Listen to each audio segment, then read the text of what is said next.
Capítulo 1. Portugal, 1917. A seca, a guerra e o clamor do povo. A terra estalava sob os pés rachados dos camponeses. Não chovia há meses em Fátima, uma pequena aldeia portuguesa esquecida pelos homens, mas não por Deus. O solo árido parecia refletir o clima espiritual da Europa, devastada pela Primeira Guerra Mundial. Era um tempo de medo, de saudade, de lágrimas escondidas nos véus das mulheres que esperavam notícias dos maridos e filhos que nunca voltavam do fronte. Naquela primavera silenciosa, as lamparinas nas janelas iluminavam os terços noturnos, rezados com uma fé cansada, mas resistente. O cheiro de madeira queimada e caldo grosso se misturava ao incenso que ainda subia dos pequenos altares domésticos, improvisados com imagens da Virgem Maria. O povo, tão acostumado a sofrer, agora pedia algo mais, um sinal. Era um Portugal dividido. O governo republicano perseguia a igreja, padres eram expulsos, conventos fechados, crucifixos arrancados das escolas. Os sinos que um dia marcavam as horas da graça agora estavam silenciosos. Ainda assim, o coração popular pulsava em latim, ave-marias e promessas. A devoção, enraizada na alma simples do povo, resistia em segredo, como brasa que não se apaga. Fátima, na região de Ourém, era um desses refúgios de fé. Ali, o tempo parecia ter parado. Mulheres cobertas com lenços pretos colhiam azeitonas. Os homens cuidavam dos rebanhos e as crianças corriam atrás das ovelhas nas encostas dos montes. 3 delas, em especial, caminhavam diariamente até a cova da Iria. Lúcia dos Santos, com apenas 10 anos, era a mais velha, séria e piedosa. Ao seu lado, os primos Jacinta e Francisco Marto, irmãos inseparáveis, tinham 7 e 9 anos, respectivamente. Seus olhos eram atentos, seus gestos humildes. Não sabiam ler, mas sabiam rezar. Viviam com pouco, mas suas famílias tinham o que mais importava: fé. O dia começava com orações e terminava com orações. Nas refeições, sempre uma ação de graças, mesmo quando no prato havia apenas caldo de legumes. O sofrimento era aceito como parte da vida e oferecido em silêncio como sacrifício. Naqueles dias secos de maio, o céu parecia mais distante do que nunca. E mesmo assim, todos olhavam para ele. A Primeira Guerra Mundial havia ceifado milhares de vidas. Cada notícia vinda da frente era uma punhalada. O silêncio das cartas, o pior dos lutos. O mundo inteiro sangrava. A Europa, que antes construía catedrais, agora escavava trincheiras. E no meio desse cenário sombrio, Portugal mantinha sua fé escondida sob véus e terços apertados entre os dedos. Enquanto os padres eram perseguidos e o medo se alastrava, os santuários marianos ainda acolhiam os que sabiam que Maria não abandona seus filhos. Era a ela que o povo recorria. Mães de luto, homens de joelhos, crianças com olhos erguidos. Rezavam por um milagre, por uma resposta, mas tudo o que ouviam era o silêncio do céu. Um silêncio que pesava, mas que paradoxalmente também preparava o coração do povo para algo imenso. Foi nesse chão seco, entre espinhos e pedras, que brotou o maior sinal do século XX. Antes mesmo da aparição, o espírito já se agitava. Os anjos do céu se inclinavam em atenção. Algo extraordinário estava para acontecer. E não seria nos palácios, nem entre os teólogos, mas entre 3 crianças analfabetas, numa aldeia escondida pela poeira dos caminhos. Esse capítulo da história começa assim, com a dor, a seca, a guerra, mas também com uma fé incansável, acesa em velas pequenas, em lágrimas silenciosas e em olhos que, mesmo sem ver, continuavam a olhar para o céu. Capítulo 2. Os 3 pastorinhos e o céu sobre a colina. O sol mal havia se levantado no dia 13 de maio de 1917, quando Lúcia, Francisco e Jacinta saíram de casa com o pequeno rebanho de ovelhas. O caminho era o mesmo de sempre: pedras soltas, pasto seco, figueiras espaçadas e um horizonte amplo que se abria como um altar natural. A cova da Iria, uma pequena depressão entre colinas, era o destino daquele dia. Os pés descalços sentiam a textura quente da terra. O ar cheirava a rosmaninho e poeira. Enquanto as ovelhas pastavam tranquilamente, as crianças brincavam, rezavam e cantavam. A fé para elas era algo vivido com leveza. Lúcia, com seu jeito maduro e atento, conduzia a oração do terço como a avó lhe ensinara. Francisco, mais silencioso, fazia tudo com doçura e recolhimento. Já Jacinta, a menor, era intensa, rezava com fervor, como quem falava com alguém que a escutava muito de perto. Foi então, por volta do meio-dia, que algo sobrenatural começou a acontecer. Um relâmpago atravessou o céu límpido, sem nuvens. Pensando que viria uma tempestade, Lúcia sugeriu que voltassem para casa. Mas antes que descessem o vale, um segundo clarão explodiu. As ovelhas se agitaram, o ar mudou. Ficou mais espesso, como quando se entra numa igreja antiga cheia de incenso. Ao levantarem os olhos, viram sobre uma pequena azinheira uma senhora envolta em luz. Não era uma luz comum. Era uma luz viva, suave, mas ao mesmo tempo intensa como o fogo. A mulher usava um vestido branco que ondulava sem vento, e um manto cobria-lhe a cabeça, descendo até os pés. Seus olhos eram doces, profundos, e sua voz, quando falou, soava como música de outro mundo. Não tenham medo, eu não vos faço mal. O coração das crianças disparou, mas algo as impedia de correr. A paz que emanava daquela presença era maior do que o susto. Lúcia, com coragem inesperada, foi a primeira a falar. De onde vem você, messê? Sou do céu. E aquele céu que parecia tão distante nos dias anteriores, agora se fazia presente ali, entre 3 crianças e uma azinheira. A senhora pediu que voltassem ali no mesmo dia e hora, pelos próximos 6 meses. Disse que tinha um pedido: que rezassem o terço todos os dias, pela paz do mundo e pelo fim da guerra. As palavras da Virgem não eram apenas doces, eram urgentes. Havia um peso, uma verdade tão densa no que dizia que até mesmo Francisco, que não ouvira a voz da senhora, só sentiu no espírito o chamado. Antes de ir embora, a senhora envolveu-se numa luz ainda mais forte e desapareceu em direção ao nascente. Não havia rastros no chão, mas as crianças estavam transformadas. Jacinta chorava baixinho. Lúcia, atônita, olhava para o céu tentando entender. Francisco, com os olhos fixos na azinheira, parecia rezar em silêncio. Quando voltaram para casa e contaram o ocorrido, a incredulidade foi imediata.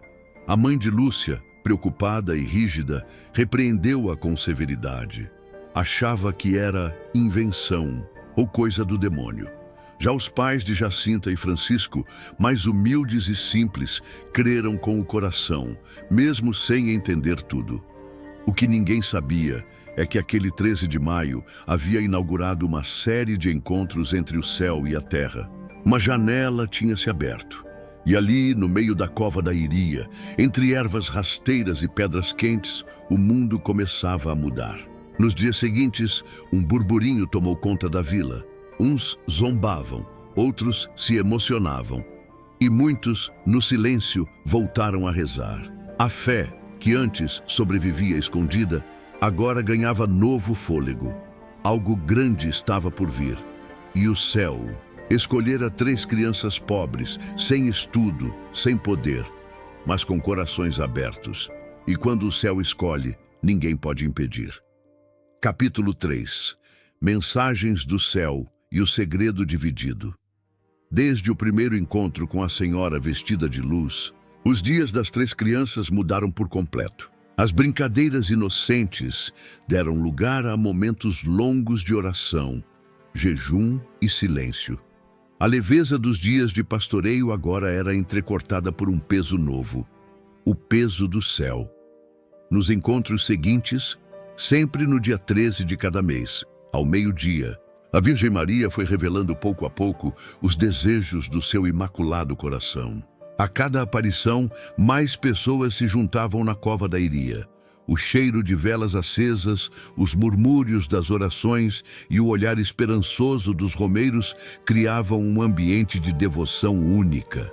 Era como se o próprio ar estivesse impregnado de sacralidade, mas o que se desenrolava no íntimo das crianças era ainda mais intenso.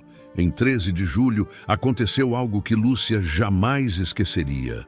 A senhora, após pedir novamente que rezassem o terço todos os dias, abriu as mãos, e a luz que delas saía pareceu atravessar a terra.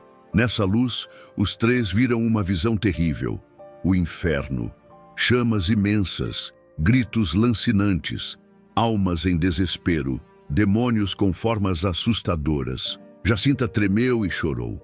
Francisco empalideceu. Lúcia mal conseguia respirar. Era um lugar de dor absoluta, sem saída, sem consolo. E aquilo não era uma metáfora. Era real. Vistes o inferno, para onde vão as almas dos pobres pecadores, disse a senhora. E em seguida, com voz firme e cheia de compaixão, fez um apelo. Para os salvar, Deus quer estabelecer no mundo a devoção ao meu imaculado coração. Foi então que revelou os 3 segredos de Fátima. 3 partes de uma única mensagem profunda e enigmática. O primeiro, a visão do inferno. O segundo, um anúncio profético sobre a Segunda Guerra Mundial que viria caso o mundo não se convertesse, e a necessidade da consagração da Rússia ao Imaculado Coração de Maria. O terceiro, um mistério que Lúcia manteria em segredo até muito mais tarde, por ordem da própria senhora. Essas revelações não eram simples advertências. Eram um chamado urgente à penitência, à conversão, ao retorno do coração humano para Deus. Era como se o céu, por meio da mãe, gritasse ao mundo: acordem, há uma eternidade esperando por vocês, e ela começa agora. Com cada nova aparição, as crianças sentiam que o mundo espiritual era muito mais real do que qualquer outra coisa ao seu redor. Lúcia, em especial, começava a perceber a profundidade da missão que lhes havia sido confiada. Jacinta desenvolveu um amor quase sobrenatural por Jesus crucificado. Oferecia pequenos sacrifícios com alegria, recusava água nos dias de calor, comia menos, rezava ajoelhada por horas, tudo pela conversão dos pecadores. Francisco, silencioso e contemplativo, buscava consolar o Senhor tão triste como dizia. Passava horas diante do sacrário, mesmo sem ouvir ou entender as palavras da Virgem, pois via sua beleza e sentia sua presença. Essas mudanças começaram a chamar a atenção das pessoas. A comunidade passou a dividir-se. Havia quem se emocionasse e se convertesse, mas também os que zombavam, acusando as crianças de mentira, histeria ou manipulação. Dentro de casa, a tensão também crescia. A mãe de Lúcia insistia para que a filha desmentisse tudo. Mandava-a ao padre, ao bispo, exigia confissões, mas Lúcia não voltava atrás. Jacinta e Francisco, com menos pressão dos pais, sofriam de outras formas. Começaram a perder peso, ficavam mais recolhidos. A alegria infantil dava lugar a uma maturidade misteriosa.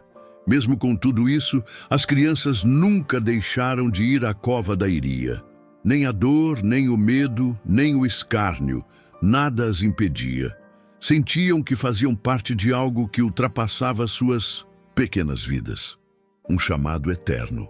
Uma missão que já não era mais delas, mas de toda a humanidade. E assim, entre segredos, visões e lágrimas silenciosas, o céu plantava nos corações de 3 pequenos pastores a mais poderosa das sementes. A verdade. Capítulo 4. A prisão dos inocentes. O interrogatório cruel. O mês de agosto chegou carregado de tensão. A cada dia 13, mais e mais pessoas acorriam à cova da Iria. algumas vindas de aldeias distantes, outras até de Lisboa. Famílias inteiras, camponeses, padres anônimos, curiosos e doentes, todos traziam seus corações cheios de esperança.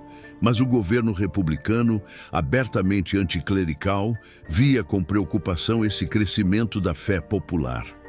O administrador, de Ourém, Arthur de Oliveira Santos, era um homem de espírito seco e convicções anticatólicas. Maçom convicto, considerava a religião uma superstição perigosa. Ao ver a comoção em torno dos pastorinhos, decidiu agir. Queria a todo custo arrancar deles uma retratação. Queria calar aquela mentira coletiva, como chamava. Na manhã do dia 13 de agosto de 1917, Lúcia, Jacinta e Francisco foram levados pelas mãos até o carro do administrador, sob o pretexto de uma entrevista. Mas assim que entraram no veículo, o destino mudou. Não foram levados à igreja, nem à escola. Foram sequestrados. A notícia espalhou-se como fogo na palha seca. Na cova da Iria, mais de 20.000 pessoas aguardavam os videntes sob um sol escaldante. Esperavam ansiosamente pela aparição, muitos com terços entre os dedos e lágrimas nos olhos. Mas as crianças não vieram.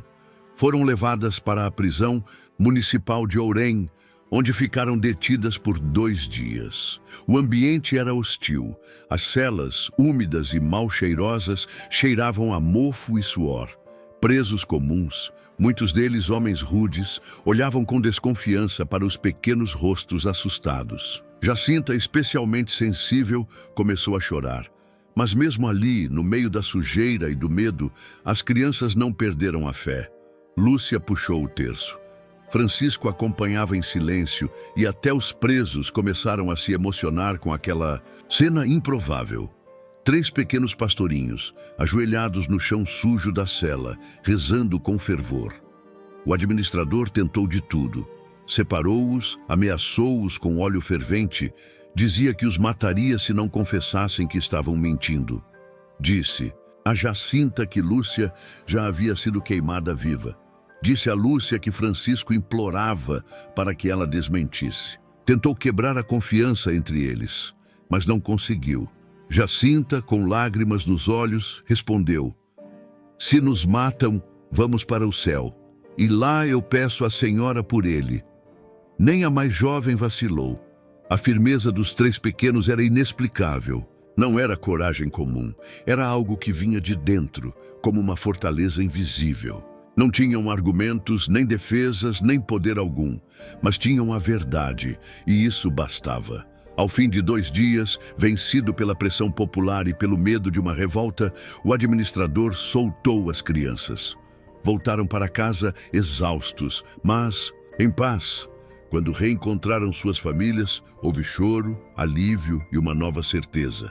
Aquelas crianças não estavam inventando nada. Tinham enfrentado o peso da autoridade civil, a ameaça de morte, e ainda assim mantiveram cada palavra dita. Mas o mais impressionante viria em seguida. No dia 19 de agosto, enquanto pastoreavam no lugar chamado Valinhos, a senhora apareceu novamente. E ali, em meio à vegetação rasteira e ao vento leve da tarde, confirmou: "Ide novamente à cova da Iria no dia 13 do próximo mês. Continuai a rezar o terço todos os dias." Ela estava com eles, mesmo quando pareciam abandonados, mesmo na prisão, mesmo no silêncio. O céu não os deixava sós. E assim, com a alma já marcada pelo sofrimento, os pastorinhos voltaram ao seu cotidiano. Não falavam muito sobre o que haviam vivido na cela. Não dramatizavam. Apenas continuavam rezando. Sabiam que estavam sendo preparados. Como o ouro é purificado no fogo para algo ainda maior, porque a luz do céu brilha com mais força nas trevas da prisão. Capítulo 5. A multidão e a expectativa. O 13 de outubro se aproxima. O verão começava a ceder espaço ao outono, quando os campos de Fátima se cobriram de murmúrios. Não eram mais apenas vizinhos e devotos que comentavam sobre os pastorinhos. A notícia se espalhara como labareda em feno seco. Uma senhora apareceu a 3 crianças e prometeu um grande milagre. Jornais republicanos, padres céticos, médicos curiosos e camponeses fervorosos, todos agora falavam da mesma coisa. O que aconteceria no dia 13 de outubro? Na casa dos videntes, o clima era tenso. Lúcia, Jacinta e Francisco mantinham sua rotina de oração e silêncio, mas sentiam o peso do que viria. Lúcia, em especial, era constantemente abordada. "O que a senhora vai fazer?" perguntavam, e ela só repetia. Ela prometeu um milagre e que todos acreditariam. No fundo, era como carregar nos ombros a fé de um povo inteiro. O céu parecia acompanhar essa tensão. Dias chuvosos vinham e iam. As noites mais frias se enchiam de estrelas que pareciam velar a terra. As famílias, muitas delas ainda em luto por entes perdidos na guerra, preparavam-se com o que tinham. Romarias se organizavam. Uns vinham a pé de aldeias distantes, outros traziam enfermos em carroças, cobertos por mantas. Cada passo era uma oração, cada lágrima uma oferta. O cheiro de suor e de velas derretidas começava a impregnar as estradas. Na última aparição, antes do milagre, em setembro, a senhora reiterou: "Em outubro farei o milagre para que todos creiam." Pediu ainda que fosse construído ali, naquele campo agreste, uma capela em sua honra. "Sou a Senhora do Rosário." Foi nesse momento que o mundo espiritual e o mundo natural começaram a se tocar com mais intensidade. Até o ar parecia mais denso, como quando se entra numa igreja lotada durante a Páscoa. As crianças viam e ouviam, o povo sentia, e o céu se inclinava. Nos dias que antecederam o 13 de outubro, a região se transformou. Tropas do governo foram enviadas para conter a multidão fanática, mas nada as impediu. Famílias inteiras se deslocaram com fé ardente, de muletas, de joelhos, empurrando carroças, cantando ladainhas. A chuva, que caía incessante, não os afastava, os unia. Na véspera, as casas próximas à Cova da Iria estavam abarrotadas. Os campos se encheram de tendas improvisadas, fogueiras, cantorias em voz baixa. Havia frio, havia lama, mas também esperança. Muitas mulheres da região, com lenços na cabeça e terços apertados nas mãos, murmuravam orações com os olhos marejados. Era como se cada uma carregasse no peito as dores do mundo inteiro. Lúcia, na noite anterior, quase não dormiu. Rezava sem cessar. Francisco estava recolhido, em oração. Jacinta, inquieta, dizia: "Tomara que venha logo o dia, para que todos acreditem e para que a senhora não fique triste." Na manhã de 13 de outubro, a chuva caía em torrentes. Um manto cinzento cobria o céu. As pessoas chegaram encharcadas, com as roupas coladas ao corpo. Os sapatos afundavam no barro, mas ninguém arredava pé. Mais de 70.000 pessoas se aglomeraram no vale, um dos maiores ajuntamentos espontâneos da história de Portugal. Estavam ali, crentes e céticos, unidos pela espera. Às 12 horas, Lúcia ergueu a mão. Pedia silêncio. O povo obedeceu como num milagre antecipado, e todos ouviram-na dizer: "Se você Messê está aqui, diga o que deseja de nós." Era o início do milagre que romperia as barreiras entre o visível e o invisível. Mas essa parte está por vir. Capítulo 6. O milagre do sol.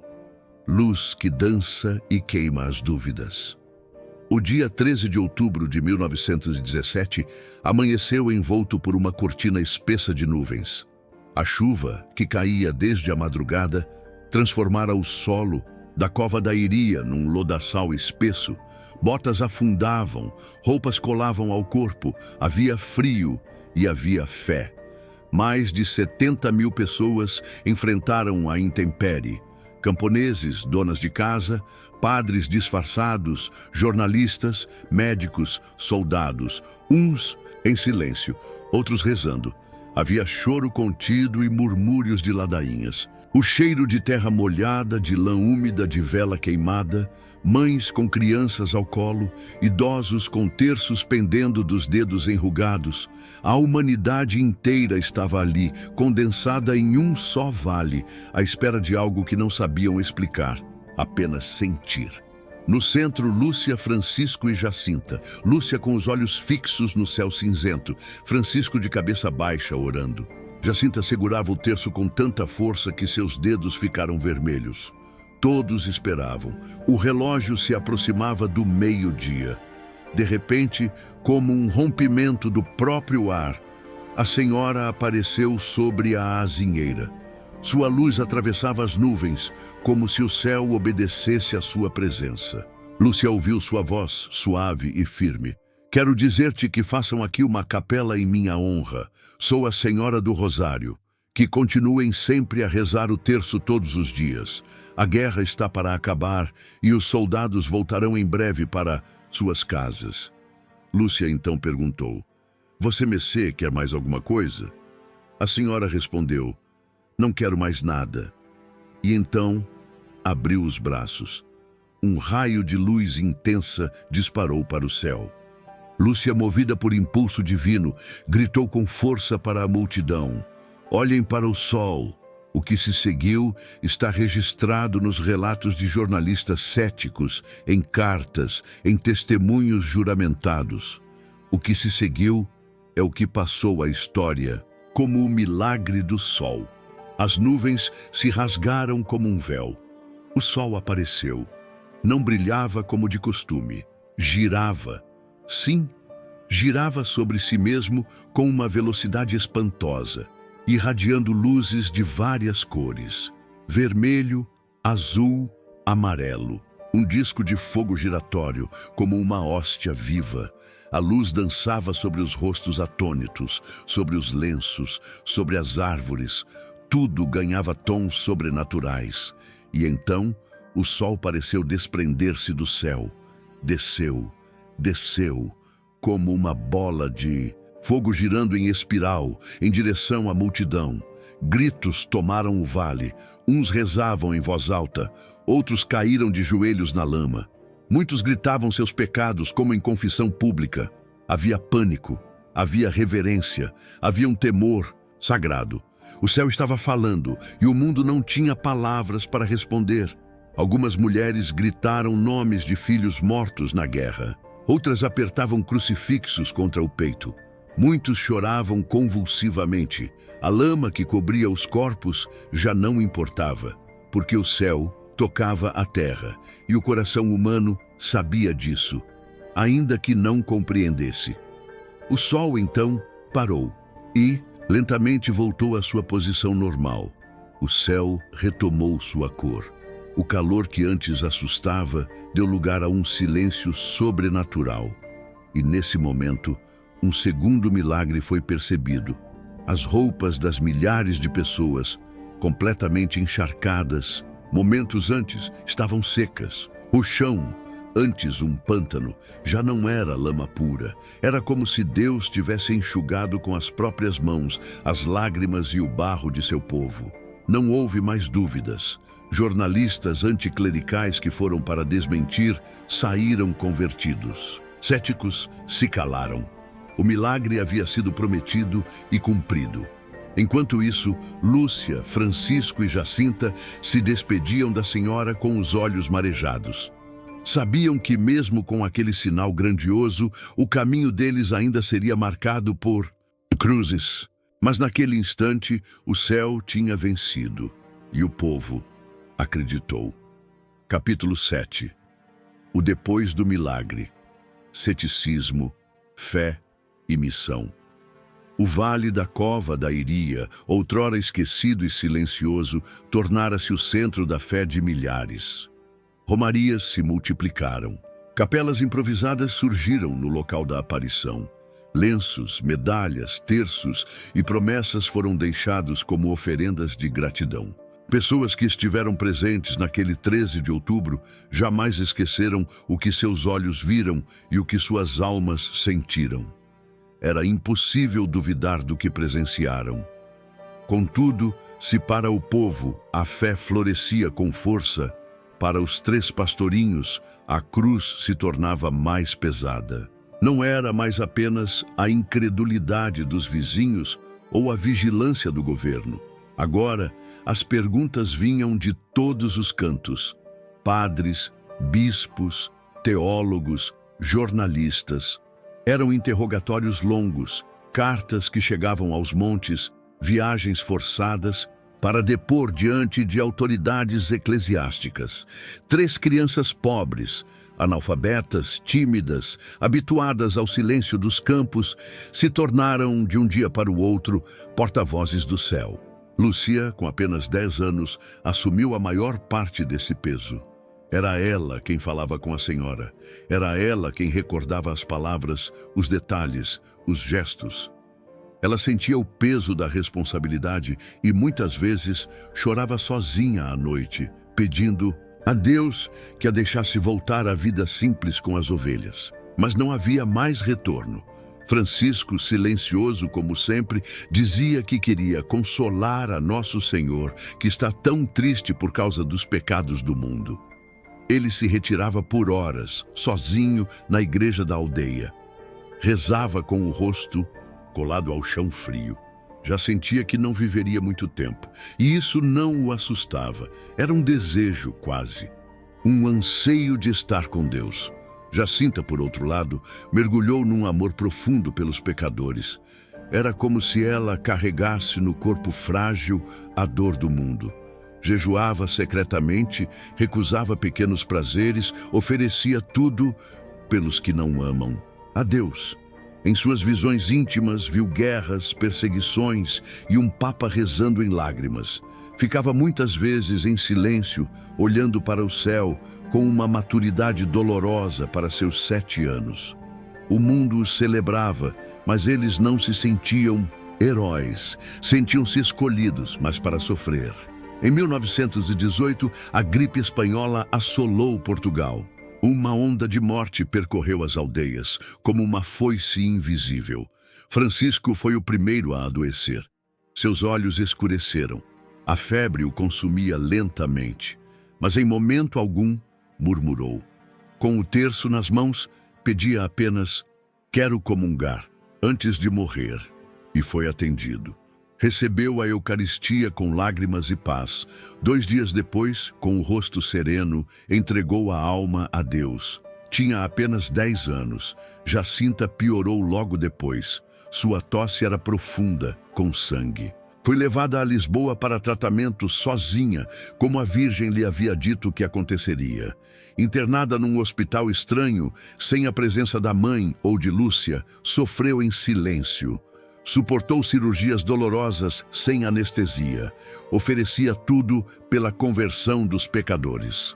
Antes de morrer, profetizou com clareza: guerras viriam, o Papa sofreria e os corações se afastariam de Deus. Mas ela morreria em paz, porque a Senhora prometeu vir me buscar. E assim foi. No dia 20 de fevereiro de 1920, Jacinta partiu. Sozinha num hospital, mas acompanhada pela Mãe do Céu. Tinha apenas 9 anos. Lúcia, agora sozinha, permaneceu.